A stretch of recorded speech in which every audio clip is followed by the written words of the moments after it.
So guys, may gagawin na naman tayo ngayon dito na water heater. So ito guys, yung ating gagawin na water heater. So panibago ulit to kasi nasisira ngayon gawa ng tagulan yung panahon ngayon. Kaya bagyo-bagyo ba dito. So titester natin. So ito ay i-on nyo lang dito. Yung kuha na to, itong switch nya. Tapos itong pin. Yan. Kung papansin nyo, itong kuha hindi gumagalaw. Pero gumagalaw yan pagka so nandito yan sa kanyang contact point. So ito guys, bubuksan na natin itong water heater. So yan, buksan na natin guys. So ito guys, kunin natin itong kunin natin, ilalabas natin itong itong contact point niya.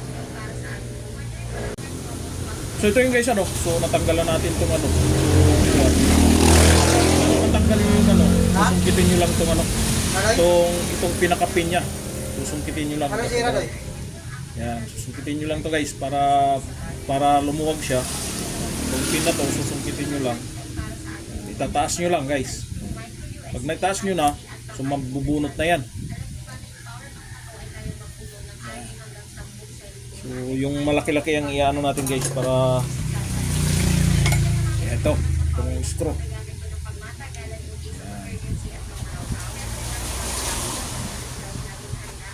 Ayan guys. So pag naiangat nyo na ito guys, angat nyo lang. Tatlo yan guys, tatlong paa. Iangat nyo. Pangalawa. Ayan. So guys, so natanggalan natin tong so hihinangin natin to, itong portion na to, hihinangin natin ito. Yan siya. Hinangin natin para hindi na siya magagalaw pa. So ito, tinanggal ko na rin ito kasi yung pag to nainitan, umaangat yan. So tanggalin lang natin yan. Tapos hihinang na natin yan. Hinang natin yan. Yan you guys, hinang natin yan para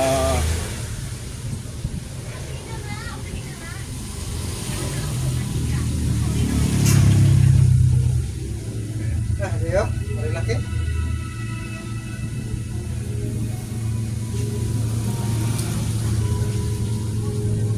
Bukas na eh. maulan doy. Panta. Maganda yung rice doy na lang, yung tagpo 60, 50, no? Kuha na 50 yan. Mabilis na nga yun. Pagbilis, hindi mo ma-fill yung lugar, no? Oo. Kasi nag-ano ka sa magsada eh.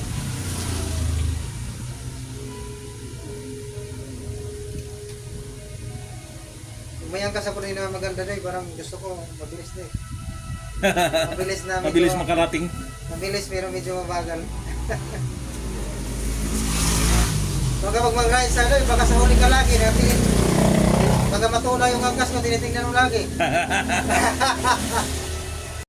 So ito na guys, yung tapos natin gawin So testing natin yan guys. Alright.